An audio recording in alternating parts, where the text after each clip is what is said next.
Hello, good morning. કેમ છો આપ સૌ? આઈ હોપ કે તમે બધા મજામાં છો. આજે ઘણા દિવસ પછી એક રેસીપી લઈને આવી છે. આમ તો કાંઈ આમ પ્રોફેશનલ રેસીપી નથી, અમારી ઘરે જે રીતના બનતા હોય, બા ઘણીવાર બનાવતા હોય એમની રેસીપી છે. ઘણા સમયથી ઘણા લોકો કમેન્ટ કરતા હતા કે ભાઈ બાની કેમ રેસીપી હમણાં નથી આવતી. તો આજે ફાઇનલી અમે એક વિડીયો બનાવવાના છીએ. શેનો બનાવશું બા? જોકે ટાઇટલમાં તો આવી જશે, ખમણ ઢોકળા. ખમણ ઢોકળા અમે ઓમ જો ઉપર છે ને વઘાર નાખ દઈએ એટલે ખમણ ઢોકળા બની જાય. પણ જનરલી અમારી ઘરે સવારના નાસ્તામાં વધારે ખાવામાં આવતા હોય ગરમ ગરમ તેલ અને ઢોકળા કાબા ચણાના લોટના. આપણે તો પીસીને કરીએ છીએ, ઓમ રેડી કરી શકે ને કોઈ? આપણે દાળ પીસીને કરીએ છીએ, ડાયરેક્ટ બેસન થી નહીં બનાવી શકે ને? હા, બેસન થી બનાવે પણ એ નથી પાડતા, એમાં બહુ જારી પડતી નથી. એટલે હા, એટલે એમાં એવું હોય છે કે આપણે ઓલરેડી એક વિડીયો બનાવ્યો છે પૂરી ડિટેલમાં. જે લોકો બારે ખમણ ઢોકળા મળતા હોય બનાવતા હોય છે ને, એનો એક સ્પેશિયલ લોટ આવે છે ચણાના લોટનો. કઈ બ્રાન્ડનું આવે છે એ મને યાદ નથી, પણ એ એક બે બ્રાન્ડના એ રીતના લોટ આવે છે કે એનાથી ખમણ ઢોકળા સારા બને. આપણે ઘરે જે છે એનાથી ને ટ્રાય કરીએ અને સરખી રીતે બનાવવાની કોશિશ કરીએ છીએ ઘણીવાર, પણ અમે લોકો દાળ પીસીને બનાવીએ છીએ. બા કેટલા વર્ષથી બનાવતા છો? ઘણા વર્ષો થઈ ગયા. હા, જ્યારે મન થાય ત્યારે કેસે કે દાળ પલાળી દેજે ને ઢોકળા કરી નાખીએ, એટલે દાળ પલાળી દઈએ એટલે સાંજે ઢોકળા તૈયાર. આ જે ઢોકળા બતાવવા જાય છે ને એ મને ને મારા ફાધરને વધારે પસંદ છે. બા છે ને એ સ્પેશિયલ ખાટા ઢોકળાના ગ્રાહક છે. છાસ બે દિવસ જો છાસ પડી રહીએ, એમને ખબર પડે કે ભાઈ ખાટી છાસ થઈ ગઈ છે, એટલે એ અઠવાડિયામાં એકવાર ખાટા ઢોકળા બને, જેને આપણે સ્ટીમ ઢોકળા કહીએ. કા આથાવાળું આમ ખાવાનું ઓછું છે પણ તોય બધું ખાય. હવે જાજી વાર ન કરીએ બા, આપણે બતાવીએ કેવી રીતના બને. રાતના દાળ પલાળી હતી એ આગળ તમને બતાવીએ કે કેવી રીતના પલાળી હતી. ચાલો શરૂ કરીએ. જો આ ચણાની દાળ લીધી છે બાએ, 300 ગ્રામ જેટલી છે. હવે આને ખાલી અત્યારે પલાળવાની છે, 2 પાણીએ ધોઈ નાખવાની છે, બરાબર ને બા? હા, ઓકે.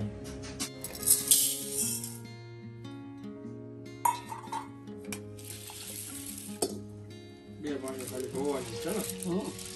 2 પાણીએ ધોઈને પછી 5-6 કલાક પલાળી રાખવાની. કેટલી? 5-6 કલાક? હા. ઓકે. કેટલું પાણી આપણે રાખશું? પાણી તો ડૂબા ડૂબ નખાય એટલે શું નિરાતે પલરે. લાડલી ડૂબેલી રાખવાની ને? હા. ઓકે. અને 6 કલાક હવે આને પલળવા 6 દેવાની? કલાક રાખવાની. ઓકે. આ દાળ પલળી ગઈ છે અને હવે આને પીસવાની છે, બરાબર ને બા? હા. આ કેટલા જણાની થઈ બા? 4-5 જણાની થશે.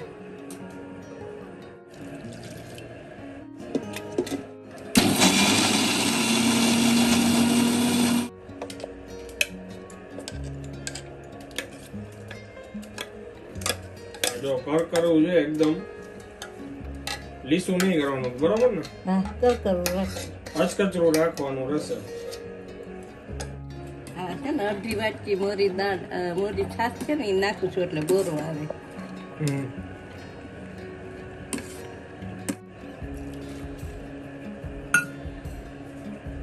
એક અડધી વાટકી મોરી છાશ અત્યારે ઉમેરી છે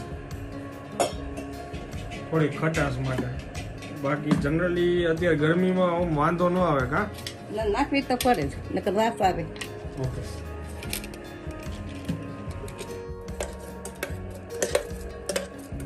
થોડોક તમને લોટ નાખું છું. આ છે ને આમાં પાણીનો ભાગ હોય ને એટલે આ પી જાય. 100 ગ્રામ જેટલો લોટ નાખું છું. ચણાનો લોટ? ચણાનો લોટ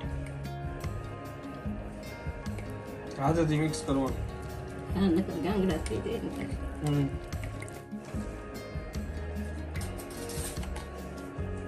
સ્વાદ અનુસાર મીઠું નાખ્યું.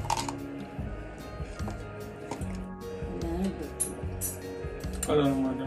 કલર સ્વાદ અનુસાર મીઠું અને જરાક હળદર નાખી છે પીડાશ માટે. કેટલી કલાક એને ઢાંકીને રાખશું? 8-10 કલાક. 8-10 કલાક. આ ટેસ્ટિંગ થઈ ગયું છે એક થાળીનું અને એકચ્યુઅલમાં આ બોરો આવી ગયો છે. બોરો આવતા ઘણા બધા કલાક થયા છે. તો એનું રીઝન સમજાણું નહીં. બા દેખાડો તો પેલા બોરો બતાવો, ચમચથી બતાવો તો. હા એ પછી ઢીલું કરવું પડે એવું લાગે. ઓકે સર, ઢીલું કરવું પડશે. ઓકે, આથો સરખી રીતે આવી ગયો છે ને હવે જો એમાં થોડુંક પાણી ઉમેર્યું.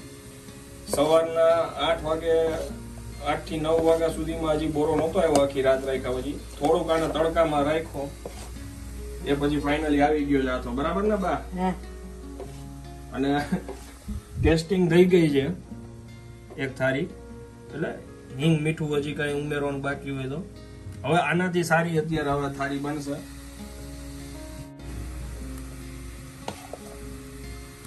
ઘી નાખી દો. હજી થોડીક નાખશો. હા, ઓકે. હવે તેલ ગરમ કરીને આવી નાખી. ઓકે, તેલ ગરમ કરીને નાખો. આ જો પાણી અત્યારે મૂક્યું છે, અહીંયા થાળી મૂકશું અમે. ગરમ થઈ ગયું છે. ધીમો કરવો જ બા ગેસ? કરી નાખું. હા,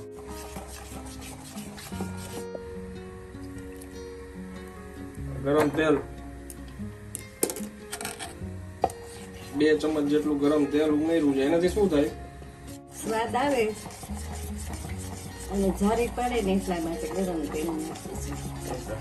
થોડોક હવે ઈનો નાખી દે. ઈનો આટલો નાખ્યો છે.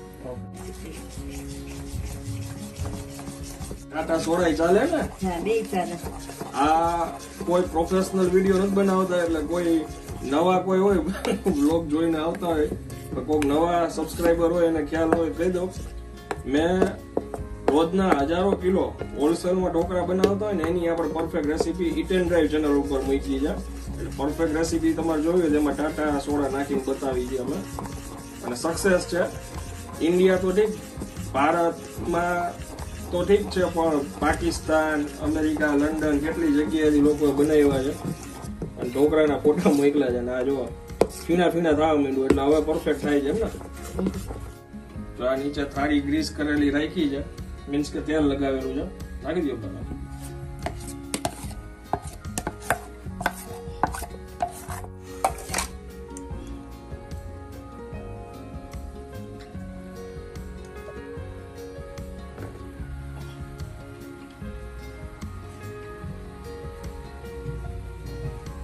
કેટલી મિનિટ રાખવાની? 10 મિનિટ. 10 મિનિટ. ઓકે,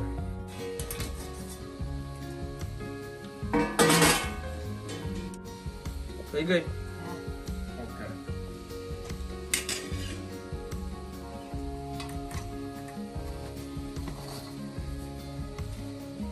આમાં નીકાળવાની ને પેલા. તારે એક બખાડી દો. હવે આ ખમણ ઢોકળા બનાવવા માટે સૌથી જરૂરી છે ગરમ તેલ. આ ઈ થઈ ગયું છે અને એમાં અમે રાઈથી વઘાર કરશું. ઢોકળા થઈ જાય ને એ પછી આપણે એની ઉપર વઘાર ઉમેરવાનો હોય. પાછી બીજી થાળી અહીંયા બને છે. અમારી દેશી પદ્ધતિથી ઢોકળા બનાવી છે. રાઈ થઈ જાય એટલે જીરું, રાઈ જીરુંનો વઘાર થઈ ગયો.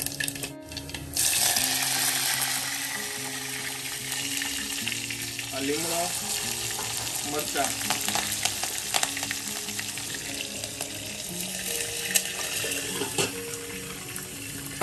હવે પાણી ઉમેરવાનું.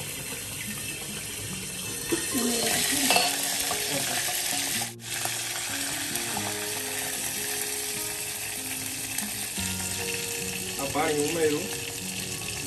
આ બનશે ચાસણી.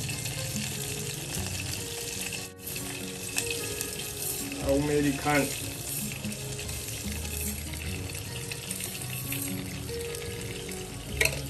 અમે અત્યારે 4 ચમચી લીધી છે અને પાણી અડધો ગ્લાસ લીધો છે અને 3 પાવડા તેલ લીધું છે.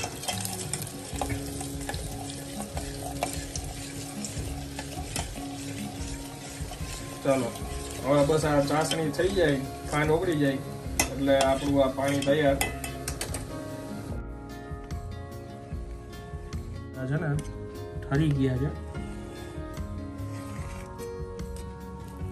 હવે કટ કરી અને આમાં ચાસણી ઉમેરવામાં આવશે.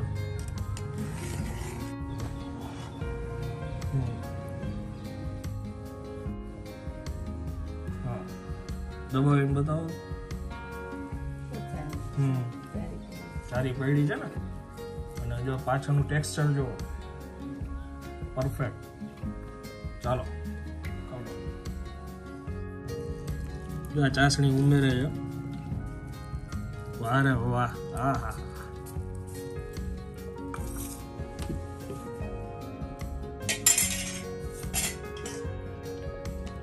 અને ઉપરથી કોથમીરથી ગાર્નિશ કરશું. વાહ, આ છે આપણા ખમણ ઢોકળા તૈયાર. આ જુઓ ઢોકળા. આમ છે ને ચાસણીમાંથી થોડુંક ઝૂમ કરીને બતાવજો. ચાસણી છે ને આમ હાથમાં લાગી જવી જોઈએ. હજી બારે તો આનાથી ને વધારે ચાસણી ઉમેરી હોય, પણ એની પાછળ એક રીઝન હોય કે તોલમાં વજનમાં વધી જાય પાણીનો ભાગ. અને આ તમે મીઠી ચટણી, આમ તો ચટણીની જરૂર ન પડે આ ખમણ ઢોકળા સાથે, પણ આ રાજકોટની એક અમારી ફેમસ ચટણી છે ગ્રીન ચટણી, એની સાથે હું ખાઉં છું.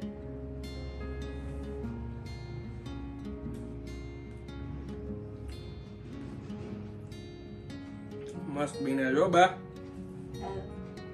આવો